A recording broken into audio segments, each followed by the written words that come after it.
So, communism started in 1848 with two men in Germany named Karl Marx and Friedrich Engels publishing one of the most arguably important books of literature, the Communist Manifesto. The Communist Manifesto was basically written after the two guys went into France and saw a lot of the revolutions that were happening there. And they kind of thought to themselves, hey, the socialism isn't really working. Maybe we might want to start our own system, and it'll be a little different, and it'll be called communism. A few other guys liked this, and they asked them to continue writing the book, and eventually it became published. And we'll be going over it. Kind of, it's like a recurring theme, and one of the more important things that helped cause communism. And yeah, it was a really, really important piece of literature. And so yeah, these two guys skip forward a few decades to 1917, and you have a country sitting upon a massive empire, Russia. Russia at the time was ruled by its oldest second, who was kind of evangelist. There was also a massacre on St. Petersburg, which was kind of the tipping point for a revolution to start among the people called the Bolsheviks. And one of the leaders of the Bolsheviks was a man named Vladimir Lenin, who, of course, when he was young, had read the Communist Manifesto. This is the first time we will be hearing about this in one of the many series of leaders who took it and adapted to it in their own ways. So, yeah, he made a lot of choices that angered Russia, a lot of lost wars, and you may have heard of, like, Rasputin, caring for his wife, and Anastasia. Those were Anastasia, Tsar Nicholas II's children, and a boy who had hemophilia, which was actually the reason Rasputin came into being there. So yeah, they were killed, and they seized the palace. The Bolsheviks did, and they took control over it. So yeah, Vladimir Lenin took control of it and rose up to prominence. And, yeah. Under Lenin's control, Russia had formed the Soviet Union and officially became the first communist country. At the beginning of Russia's time in communism, things were pretty great besides the shady government abductions, which there were a lot of. Lenin was not good guy, although compared to what happened in Russia and some of the other communist leaders after him, this guy was a saint. So yeah, public education, social equality, and great projects were all being built, but over time things started to fail because of the main downfall of communism, which is human greed. This is a really sad part about it for me, just because the fact that communism in theory would work incredibly, and it should. The idea of it is basically just what is morally ethical and correct, although due to human condition and greed and corruption, it will never work and has caused lots and lots of death. I mean, on small scales it has worked before, but in reality, on a larger scale of countries, it will not work, sadly. So, yeah. After Lenin passed away, one of the worst dictators to ever live took control. Vladimir Stalin. Stalin as a child was abused, and a lot with like psychopaths and things like that. He took his experiences, and over time of like tragic deaths, all of his siblings, you know what I mean? Like it was, he had a rough time, and his wife, like the only thing he ever loved in his life, died. After that, at the funeral, he was recorded saying, "The only thing that has brought me joy in this world has perished away, and my last drop of faith in humanity has dropped away with it." So, yeah, this guy was, he basically killed people until he was able to become leader. Yeah. Stalin quickly stroked fear through the hearts of people, under his control, and ruled by killing anyone who disobeyed against anything he said. The guy wrote literal purge list of thousands of people at a time, and they'd either be sent to Siberian torture camps where almost nobody came out of, or they'd be tortured, or they would just be killed.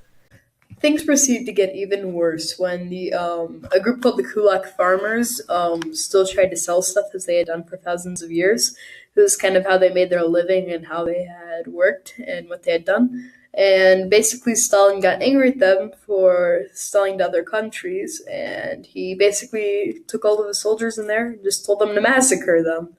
But what he didn't realize is that due to human greed, they would burn all their fields. And when he marched his soldiers through there, that would also burn the fields.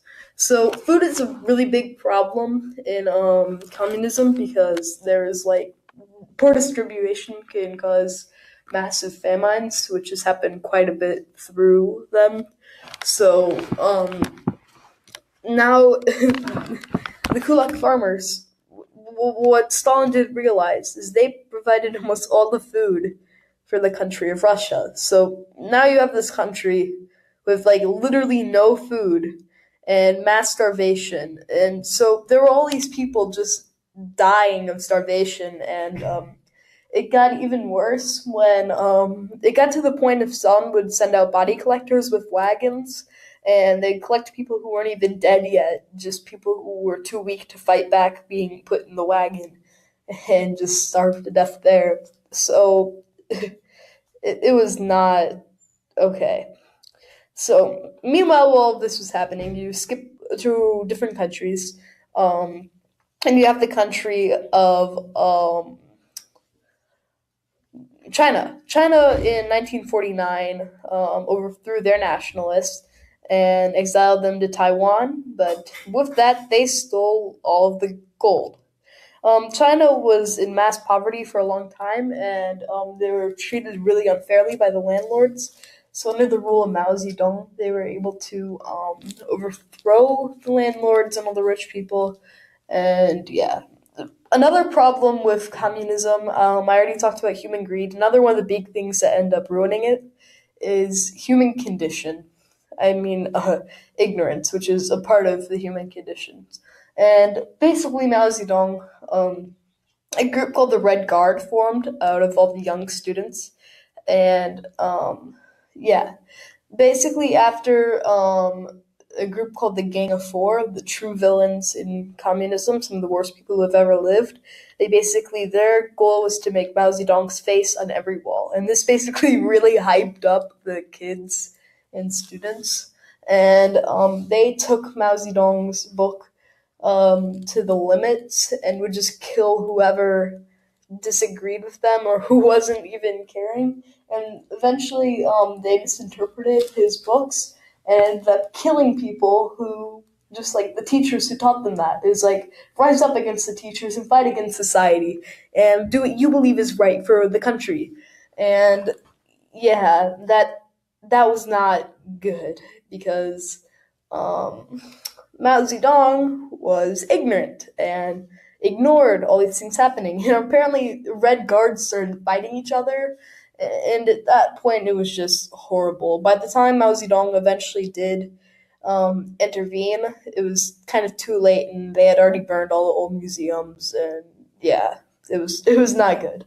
So yeah, in other countries, you had Vietnam with Ho Chi Minh, who basically burned down the villages of the people in the towns and fought an almost endless war. And then you have people like Che Guevara and Fidel Castro, who started out as noble people, but over time became corrupted through it. And during all of this, a lot of these countries started expanding outwards because in the beginning, all the communist countries started out really successful.